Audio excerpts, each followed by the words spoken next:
구독, 좋아요 꼭 눌러주십시오. 구독, 좋아요.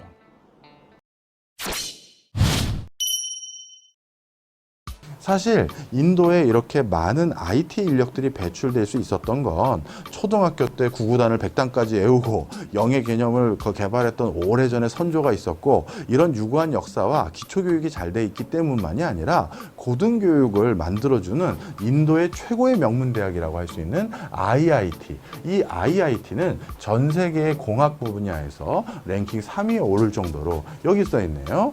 MIT, 그 다음에 버클리, IIT, 그 다음에 임페리얼 칼리지 영국계 4등이라고 되어 있네요. 바로 이처럼 세계적인 명문대학을 가지고 있는데요. 이 IIT를 만든 거는 네루 총리입니다. 네루 총리는 2차 세계대전이 끝나고 우리 인도가 다시는 서구 열강의 식민지로 전락하지 않기 위해서는 그 무엇보다 과학기술을 발달시켜야 된다라는 기치 아래 과학기술의 인재들을 육성하기 위한 어떤 최고의 교육기관을 만들어 보자라고 해서 미국의 MIT를 벤치마킹해서 만든 게 바로 이 IIT입니다. 자, 그래서 이 IIT는요, 한 곳에 있는 건 아니고 여러 군데 있긴 있어요. 이 IIT는 진짜 인도에서 부동의 1등인 대학이라고 볼 수 있는데요. 우리나라에서 이제 부동의 1등이라고 하면 우리는 이제 상징적으로 이제 서울대 얘기를 하지만 뭐 이공계는 카이스트도 있고 뭐 옛날에 뭐 한의대는 뭐 경희대도 있고 뭐 여러 가지가 있었지만요. 근데 인도는 이제 무조건 공부 잘하면 어디 가야 된다? IIT 가야 된다. 이렇게 생각을 합니다. 그럼 저에게 또 이런 질문들 하시는 분들이 많죠. 아니, 저 나라는 의사 되고 싶어 하지 않나요? 저 나라는 변호사 되고 싶어 하지 않나요? 흔히 사자 직업들이 더 좋을 텐데 공부 잘하는 애들이 그럼 사자 직업들 다 되는 그런 직장으로 다 빠지고 그 다음에 조금 공부 잘하는 친구들이 우리로 따지면 서울공대나 카이스트 공대 같은 데 가서 그래서 이제 뭐 엔지니어로 살아가는 삶을 살지 않나요? 이렇게 물어보시는 분들이 계신데 아닙니다. 인도는 전혀 그 순위가 달라요. 어디부터 합격을 하냐면 이렇게 보시면 됩니다. 우리나라는요, 지금 수능을 보고 나면 이공계 쪽으로 따졌을 때 전국 수능 1등부터 그 가장 상위권에 있는 친구들이 전국에 있는 모든 의대로 흩어지죠. 서울대 의대, 세브란스 의대, 고대 의대, 어디 의대로 다 흩어지고, 그 다음 치대도 같이 흩어지고, 한의대 일부 흩어지고 다 흩어집니다. 이렇게 다 그게 차고 난 뒤에 그 다음 어디가 들어가냐면 뭐 약대, 그 다음에 수의대, 그거와 함께 서울대 공대나 카이스트나 이런 것들이 이제 그 다음 열에 들어갑니다.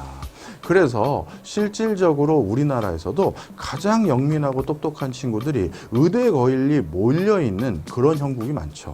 물론 그래서 의공학이라든가 의학 부분이 발달되면 너무 좋고요. 우리의 보건 위생이 너무 좋아지면 좀 좋을 일이지만 공학 부분에 많은 인재가 덜 간다는 것은 분명 아쉬운 일일 겁니다.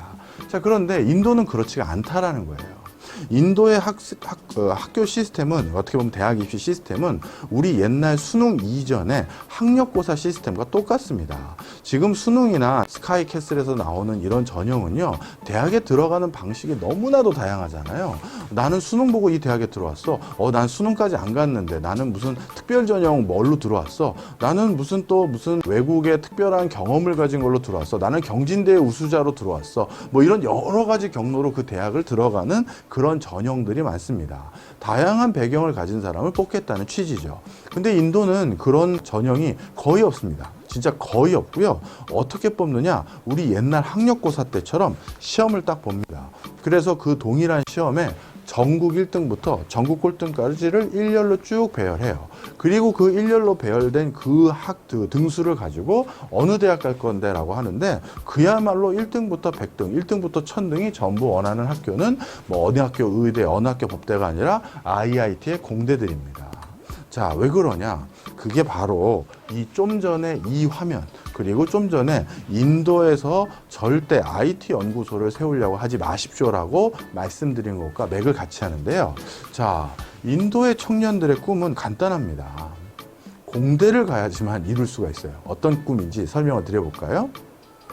인도의 국민소득은 아무리 인도가 미래지향적인 곳이라 하더라도 아직까지 1천한 당 국민소득을 보이고 있습니다. 제 기억으로 지금 5,000불 안 될 걸로 기억을 하는데요. 자, 이렇게 작은 국민소득을 올리는 곳에서 거기에서 계속 생활을 한다는 건 인도가 신비롭고 종교롭고 굉장히 뭐랄까요? 아주 이색적인 나라이지만 역시 기본적인 정주 여건은 그렇게 썩 좋지 않은 나라 중에 하나입니다. 물도 굉장히 좀 수질이 안 좋고요. 그래서 위생 상태가 안 좋고요. 그다음에 주변에 이제 정주 여건도 그렇게 쾌적하지 않은 곳이 아직도 되게 많아요. 치안도 마찬가지고요. 자, 그런데 자신이 공부를 잘해서 만약에 의사가 되거나 변호사가 된다면 그 자신은 계속 인도에서 살면서 인도인들을 대상으로 의료 행위를 하거나 인도인들을 대상으로 법률 서비스를 제공하면서 남은 평생을 살아야 됩니다. 그렇죠? 그러면 국민소득이 5,000불이 안 되는 인도에서 5,000불 정도 되는 인도에서 계속 그 국민소득에 준하는 변호사의 월급 또는 그 국민소득에 준하는 의사의 월급을 받으면서 그러면서 그 사회의 주류로 살아가게 되는 것이죠. 자, 그런데 만약에 의대나 법대를 선택하는 것이 아니라 IIT의 공대를 선택하게 되면 어떤 삶을 살게 되나요? 인도에서 살 필요가 없어지는 거죠. 살 이유가 없어집니다. IIT라는 전 세계에서 제일 좋은 공과대학에 그 우수한 인재를 뽑겠다고 혈안이 되어 있는 어도비, MS, 구글, 페이스북, 삼성, LG 즐비합니다. 그 수많은 사람들이 IIT 인재들 한 번만 인터뷰하고 싶어서 줄을 서 있어요. 자, 그런데 만약에 그 회사들 중에서 어느 한 곳에 자기가 스카웃돼서 그래서 채용이 된다면 그 순간 바로 어떻게 되느냐, 그 친구의 연봉은 인도의 1인당 국민소득에 준해서 책정되는 그 인도 내부에 근무했었을 때 그 연봉을 받는 것이 아니라 실리콘밸리에서 살아야 되잖아요. 그럼 미국의 연봉에 준하는 월급으로 바로 격상되게 되는 겁니다. 그리고 생활도 어디서 하게 되죠? 바로 실리콘밸리에서 하거나 어디에 취업되면 미국에 취업되면요. 그 다음에 한국에 취업되면 어디서 할 수 있을까요? 마곡지구나 아니면 우리 수원이라든가 평택이라든가 이런 데서 근무하게 되겠죠. 바로 자신의 생활 환경과 급여 수준을 한 번에 바꿀 수 있는 가장 적합한 전공은 바로 IT 분야였던 것입니다. 그래서 이런 인센티브 구조 때문에요.